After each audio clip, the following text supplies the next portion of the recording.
Mimi was walking through the hallways of the building, which belonged to a large architectural and construction company. The firm wasn't just a monopolist in its field, it was a shark that devoured any competitors. Mimi's scarlet slip-on shoes clicked a jaunty rhythm with each step. Try as she might, she couldn't suppress the smile spreading across her face. "Hello," Mimi nodded to colleagues she met on her way. "Good afternoon," Mimi got in response. "Happy New Year!" exclaimed one of those enthusiasts who started preparing for the holiday at the first sign of December or the first snowflake. "And to you too," Mimi sang back. The company's staff reminded her of an anthill, everyone either busy with something or pretending to be. There were so many employees, it was impossible to know them all. Yet there was a delightful atmosphere within the team. Everyone felt like family, and this was the chief's doing. Mr. Riker devoted considerable attention to his employees, regularly organising holidays, corporate parties, and team-building events. Mimi hadn't participated in any events yet, having joined the company only 3 months ago in the advertising department. That's why she was especially looking forward to the New Year's corporate world.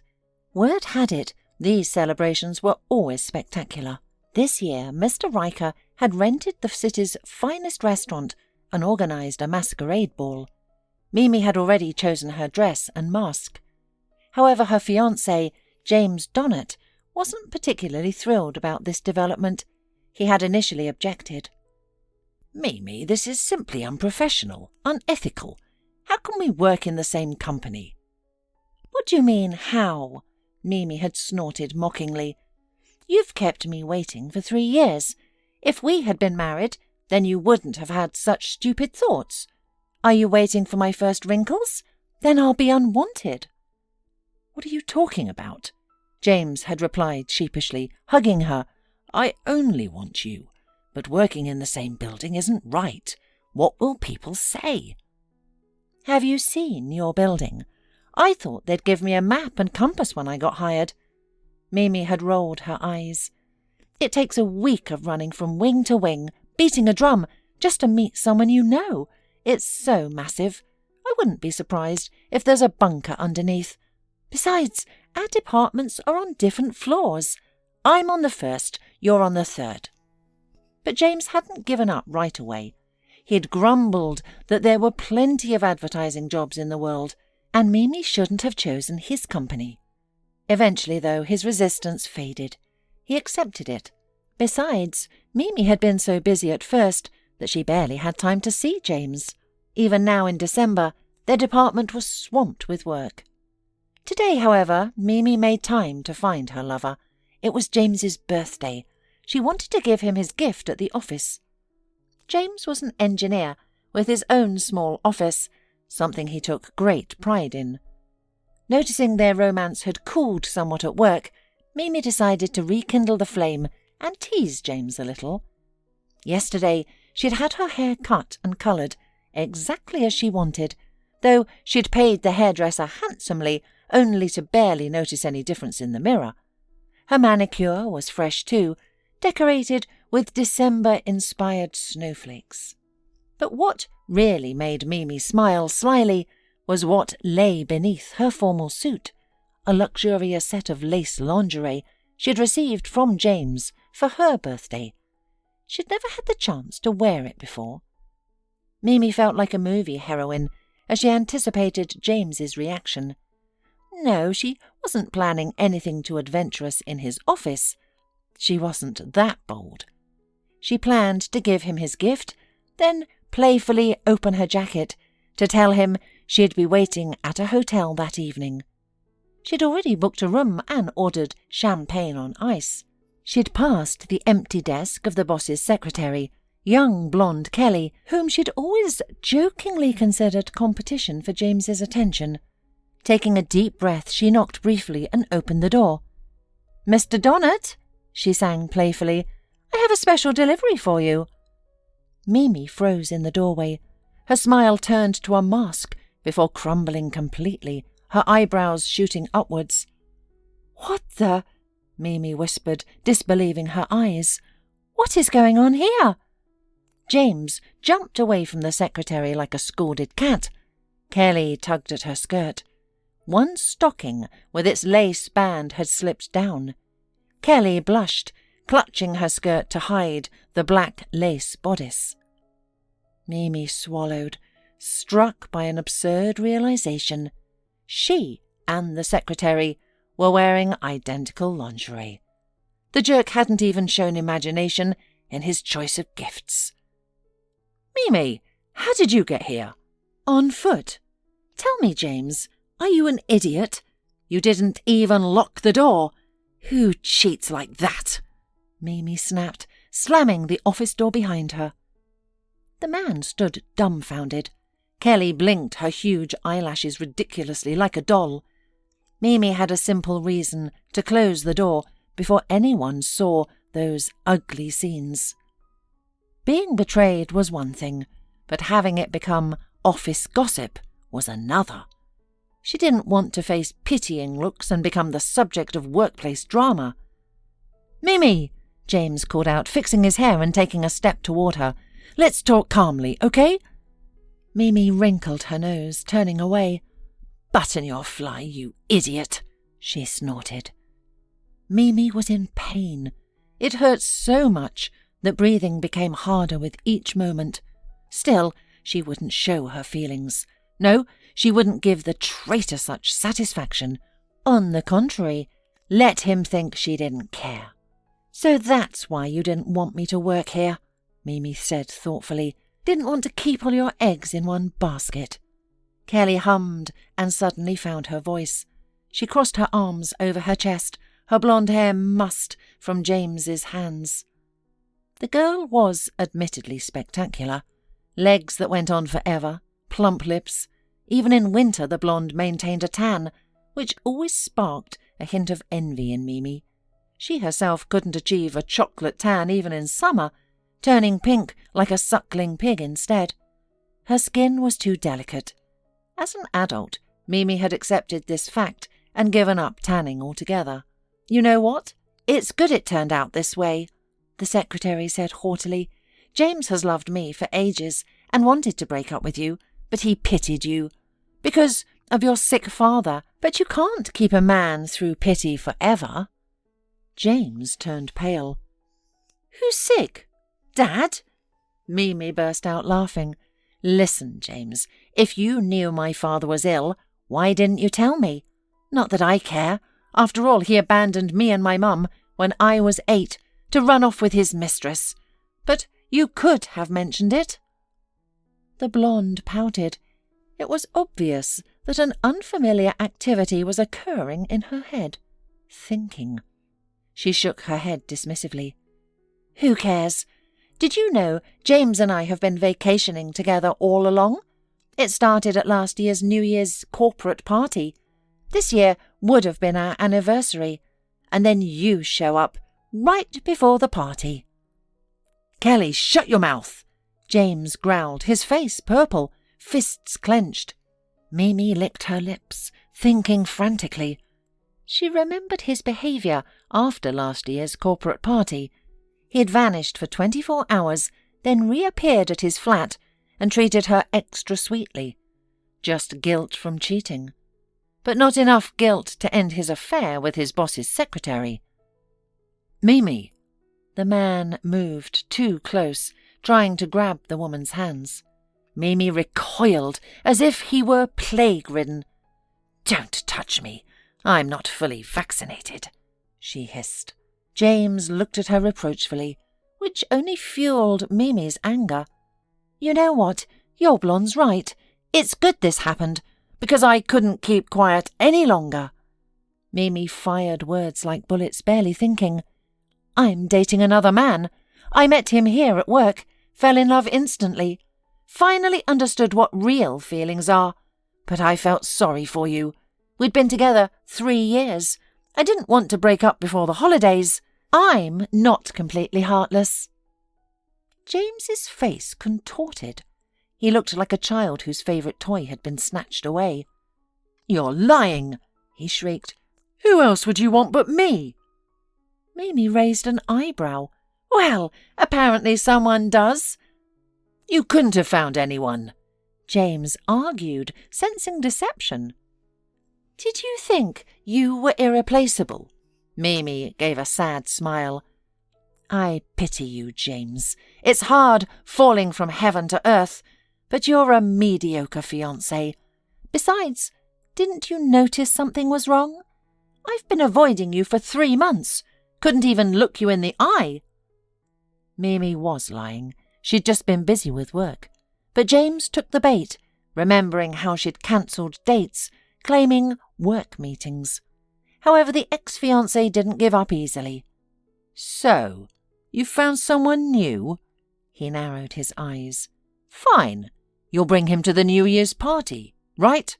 He works here, doesn't he? That's what you said. Mimi looked away, embarrassed. Oh, no. Her tongue let her down. She'd blurted out the first thing that came to mind, and now she'd have to deal with it.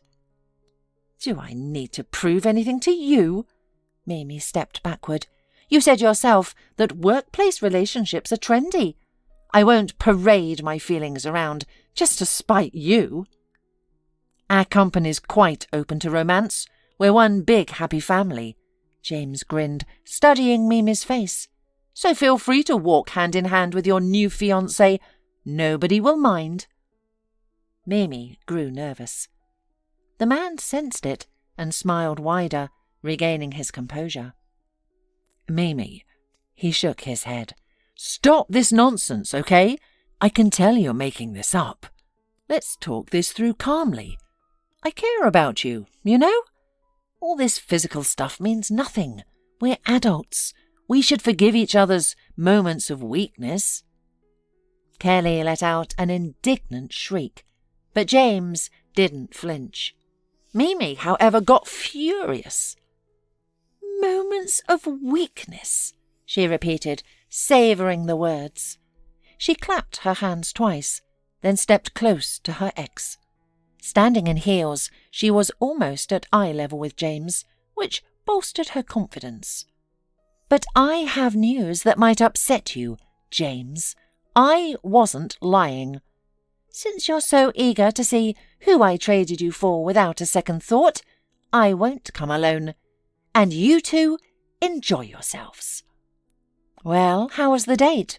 Holly asked, noticing her friend. Mimi gave her a frown. I have only one word for you. Adultery, she muttered. Holly shrieked and spewed out questions. What? With whom? He? Then, noticing other people's interested looks, she grabbed her colleague by the elbow and dragged her away. Come on, you need a smoke. But I don't smoke, Mimi frowned. Then you'll smoke passively next to me. Here, I haven't had a drink yet. Take a coffee. I understand that now you'd be happier with something stronger, but we have what we have. She shoved the drink into her friend's hands. Mimi nodded gratefully and took a big sip.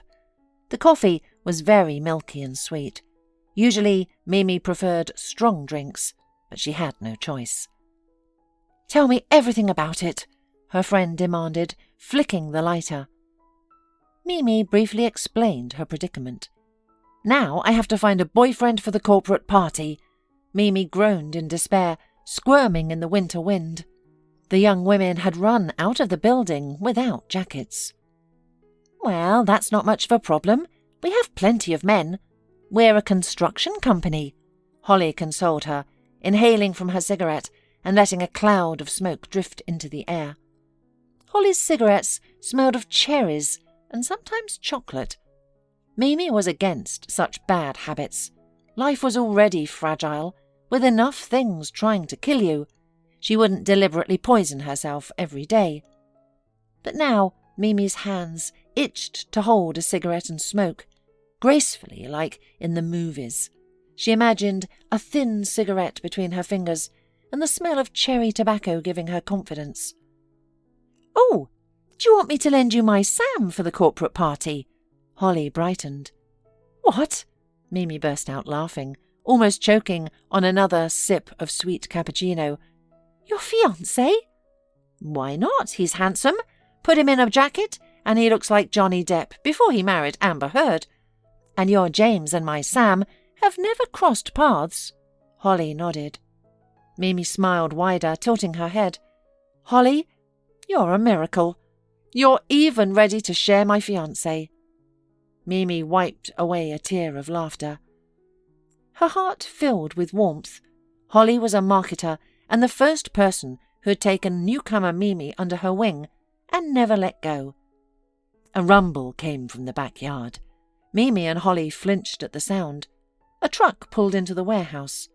The loaders bustled like ants, dragging boxes from the truck into the building. One box slipped. "Careful, lads," called a young man, deftly jumping out from the van to the ground. Mimi froze. The tall brunette looked gorgeous, even in his dirty blue overalls, the kind that looked like children's clothes. He wore an unbuttoned work jacket over them. His thick black hair was dishevelled. His eyes were bright blue, like sapphires. His jawline was sharp, his cheekbones well defined, a face that made an impression. The loader's shoulders were broad, his work having clearly developed his muscles. Mimi's imagination took flight. She pictured herself, radiant with smiles, entering the restaurant on this handsome man's arm. He'd need a suit and perhaps a shower, but those were minor details. Her James would surely go mad with jealousy, seeing Mimi with such a guy. James himself was short, already developing a pot belly, and at 30 his hair was thinning at the nape. He claimed it was hereditary and dreamed of hair transplants in Turkey. Following her friend's gaze, Holly smiled, catching Mimi's thoughts. "Found yourself a date for the night? He's quite something, like he stepped out of a designer jeans ad and landed here. Think he'll agree to the adventure?" Mimi licked her lips, considering how to entice him. The thought of lacy lingerie beneath her jacket crossed her mind, but she quickly dismissed the shameful idea. "William, will we get a bonus? We're working like Santa's elves here," one worker called to the brunette. The brunette smiled as he helped lower a crate, handling it effortlessly. "I see," he nodded. "There's plenty of work since all the clients decided to use their budgets, so let's smile and keep at it, guys." The men laughed and continued working. Mimi, shivering like an aspen leaf and turning blue from cold, kept watching her target. The man worked steadily, pushing carts and moving loads. When the other took a smoke break, the brunette, unfortunately for Mimi, kept working energetically. But she couldn't wait any longer. She risked turning into an ice statue or ending up in hospital instead of at the masquerade ball. "Wish me luck," she mumbled and strode toward the loader. There was just one problem. Her shoes weren't made for snowy paths and had no grip. As Mimi neared her goal, her foot hit a snow-covered puddle. "Ouch!" Mimi cried, throwing up her hands. "Oh, I wish it wouldn't be a fracture," flashed through her mind as she imagined coordinating her dress with a cast. But she never hit the ground. Strong, steady hands caught her. The woman opened one eye, then the other. Her heart did a sweet flip. She found herself in the brunette's arms. "Are you all right?" he asked, still holding her. Mimi, blushing, leaned on his firm forearms and steadied herself. "Yes, thanks to you," she smiled coquettishly, or at least she hoped she looked coquettish. Her chattering teeth made it look more like signs of a stroke. "You should be more careful," the man advised, and turned to return to his abandoned cart. But Mimi, quick as a cheetah, grabbed his elbow. "Actually," she blurted, "actually I came to see you." The brunette turned around again, looking intrigued. Mimi swallowed, tucked her honey-red hair behind her ears, then pulled it out again. "Look, my proposal will seem strange, but please listen and help me if you can." "Will this be a long conversation?" asked the man, studying the petite girl thoughtfully. Mimi blinked nervously. "Well, I know you're busy. I'll try to keep it brief," she rambled. The brunette's smile softened his sharp features. "That's not what I meant. You're shaking. It's painful to watch." He shrugged off his jacket and, with one sweeping motion, draped it over Mimi's shoulders. "That's better. Now, let's talk." Mimi stood dazed, automatically wrapping herself in the jacket that still held his warmth and cologne. She unconsciously breathed in deeply, catching notes of freshness and citrus. "So, what's your name?" she asked resolutely. "William."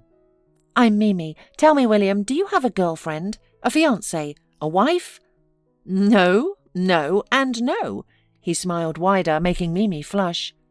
"Wonderful," Mimi exclaimed, then quickly backtracked at his surprised look. "I mean, I wish you happiness in your personal life, of course, but I desperately need a bachelor, just for one night."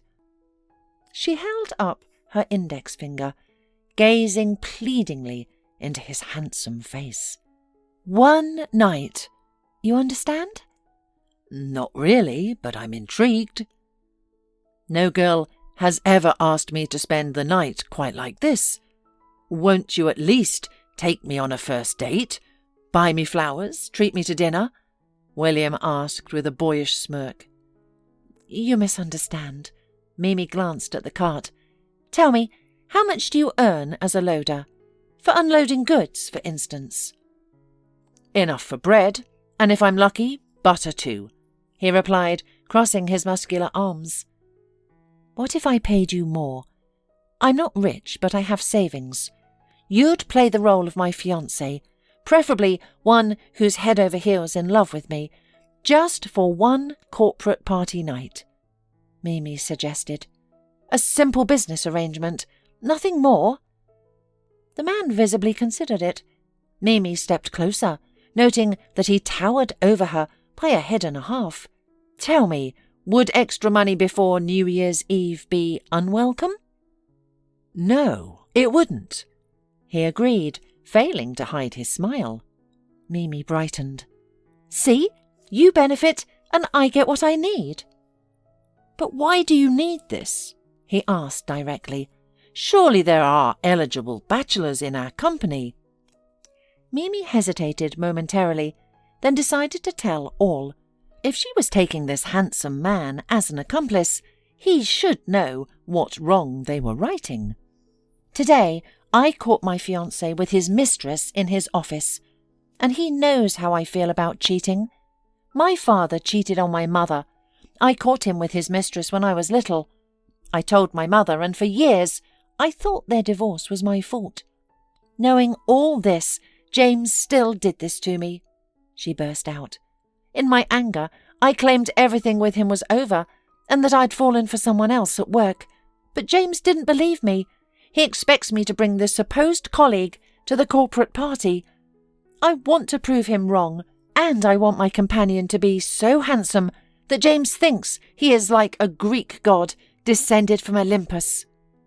Mimi trailed off, not noticing her listener barely containing his laughter. "So, I meet the criteria?" he asked slyly. "I had no idea I had Greek gods in my family tree." Was Mimi embarrassed? Yes. Was she backing down? No. "You'd have to ask your parents. I definitely see something of Apollo in your features," she offered the compliment. "Are you flattering me?" The brunette eyed her suspiciously. "Yes," Mimi nodded matter-of-factly. "Is it working?" 100%, nodded William, grinning. "All right, Mimi. Truth is, I wasn't planning to attend the corporate party. I don't particularly enjoy noisy events or watching the accounting department get drunk. But now I'm rather tempted." "So it's a deal?"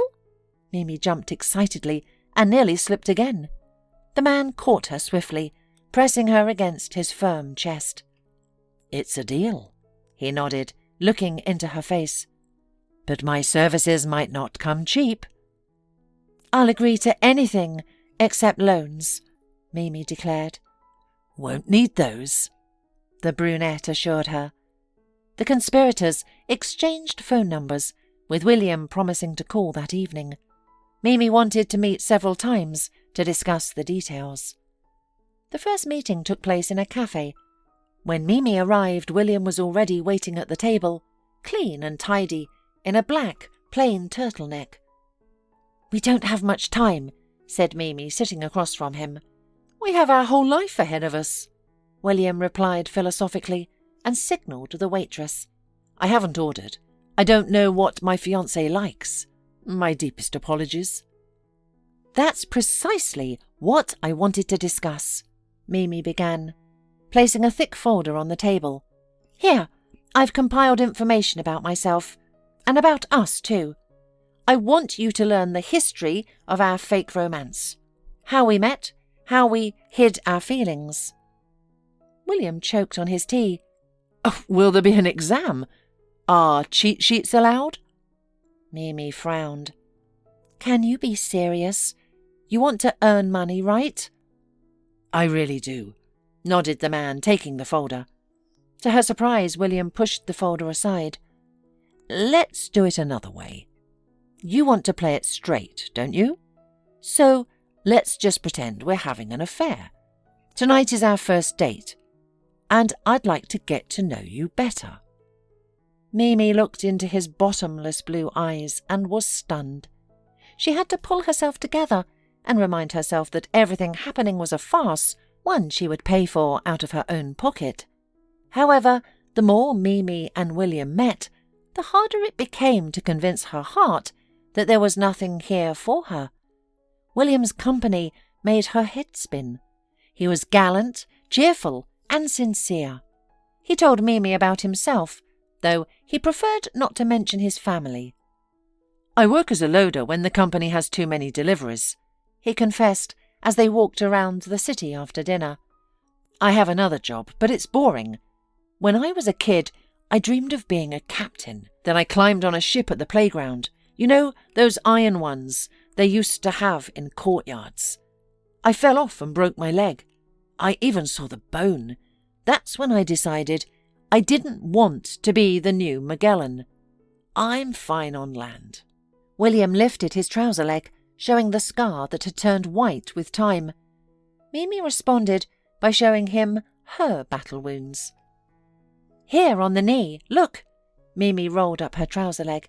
"I got this scar crossing a river, jumping on rocks in my grandmother's village. The rocks were slippery, and I fell and hit myself. And this one I got falling on glass while jumping from garages." "You like to jump?" The man shook his head.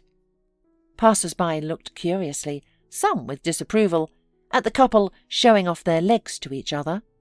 But the man and woman seemed oblivious to others around them. "I dreamed of becoming a figure skater when I was a child, but we couldn't afford skates then. And after my dad left, my mum had little time for me," Mimi remembered thoughtfully, watching the snowflakes.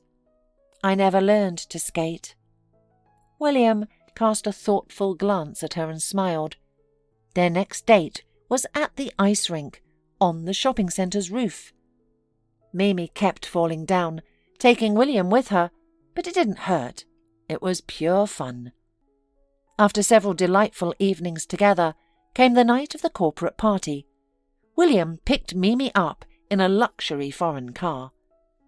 "You look astonishing," William said, opening the door for her. The woman hopped into the leather interior and giggled, shaking off her legs. "It's all the mask. Cover half your face and you instantly become more handsome," she joked. "Where did you get a car like this? You didn't steal it, did you?" "Borrowed from a friend," William winked. "Can't take the princess to the ball in a shopping trolley, can I?" "Very cool," Mimi admired. Then she looked at the driver and couldn't suppress an amazed sigh. In the cabin light, she saw a transformed William in a luxurious suit. He was no longer William from the warehouse. He was Bond, James Bond. "Ready to take revenge on James?" he asked. "Who?" Mimi asked, then blushed deeply. "Oh, yes, I am." She turned to the window. Embarrassingly, amid all their romantic meetings, she'd completely forgotten their main goal. She hadn't even thought about her ex while with William. He'd so captivated her with this romance that she'd almost started believing in it. Mimi's mood fell. She realized it would all end soon, dissolve into the night, like Cinderella losing her prince at the final stroke of midnight. And she no longer cared about James and his Kelly. She wished the night would never end. She felt his palm cover her folded hands in her lap. She sighed and looked at him in surprise. "What's wrong? You're wrinkling your dress." "Nervous?" He smiled gently, barely squeezing her thin fingers. "No. Well, a little." Mimi pulled her hand away, surprising William, but pretended to adjust her mask. "We still haven't discussed your fee." "There's time for that. Let's enjoy ourselves first. We'll discuss business later," William hummed, returning his attention to the road. At the restaurant, Mimi checked her coat. William put on a small black mask that concealed little. He offered his elbow and smiled. "Shall we?" She nodded meekly and, heart pounding in her ears, wrapped her arms around his. Mimi had prepared herself for many things, but not this. For a moment, even the music seemed to stop. The room was already full of guests. Everyone who noticed the new arrivals began whispering to their companions, drawing attention to the couple. "Why is everyone staring?" Mimi asked nervously as they descended the stairs under countless gazes. "You have to ask? Because you're stunning," William whispered in her ear, sending pleasant shivers down her neck. Mimi snorted, flattered but not quite believing him. "There's your ex, our engineer," William said cheerfully. "Let's go over to them. Time to put all my preparation to the test." Before Mimi could object, William had taken her hand and was leading her through the crowd. Some guests parted, nodding and almost bowing, while others tried to stop him. "Mr. Riker," an accountant with a flushed face, blocked their path. "Your first time at the party. How wonderful! Will your father be joining us?" "Yes, a bit later." William smiled politely, staring around the dazed woman. Mimi began connecting all the facts. William had always avoided talking about his father, only mentioning his mother, an artist. But before the thought could fully form in Mimi's mind, James appeared before them. Kelly stood next to him, pouting, offended. She stared at William, nearly dripping saliva on her dress. "James, I heard you were eager to meet me. Although technically we already know each other," William began. "I'm sorry, but I won't shake hands. And you probably won't be pleased either. After all, I confess, I stole your woman.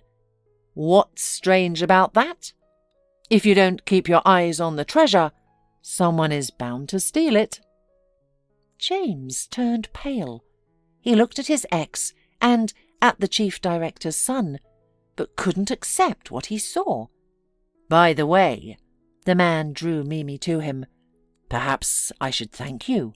Mimi was worried she might hurt you, but I see everything is fine on the personal front, except that it's customary for us to work in offices, and you seem to have forgotten that fact." "Mr. Riker," the man was sweating, You've got it all wrong." "I think I got it right. Well, I'm sorry to spoil your party, but the matter is urgent. I'd like to leave all the bad things of the year behind, you know?" "What are you talking about?" The man was frightened. "You're overstepping your authority. It's just that you've been using your office like a cheap hotel room for dates. I've learned you requested money for additional expenses, but it wasn't used for its intended purpose. I hope on Monday you'll account for every penny. If not, Then please leave our company." He nodded at Kelly. "And take everything with you." "But, Mr. Riker—" "My father knows everything," William hissed, "and I will soon take over his duties. You don't need to congratulate me on my promotion. I'll do without." Then William turned to Mimi and smiled softly. "Let's go have fun?" Mimi nodded, casting a fleeting glance at James in farewell. Nothing in her chest twitched. No gloating, no pity, nothing. It seemed the vacant place in her heart had already been occupied by someone else. William and Mimi had a wonderful time. Mimi felt like a princess at the ball. Holly was happy for her friend, as was Sam. Soon Mimi learned the truth. It turned out that William had simply helped the men in the warehouse that day.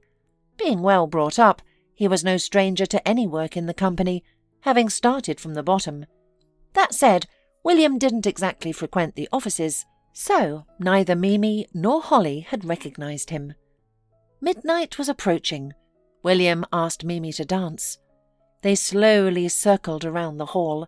People still watched them, but not so intently.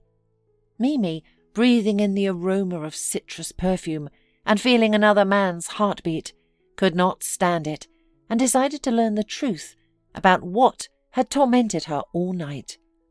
"Why did you agree to this? You obviously don't want the money," she said. "Happiness isn't in money," grinned William. "I just couldn't miss the most unusual date of my life." But the date wasn't real." "Who said so?" He raised his eyebrows. "There was me. There was you.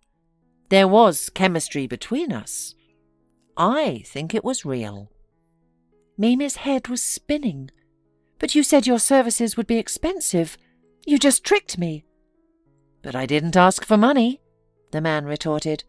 "I said your scam might cost a lot, but it's not about money." "What is it about?" Mimi didn't notice how they stopped. William still had his hands on her waist, not letting her move away from him. Mimi's heart was racing. "About the fact that I might enjoy playing the role of your fiancé," said William.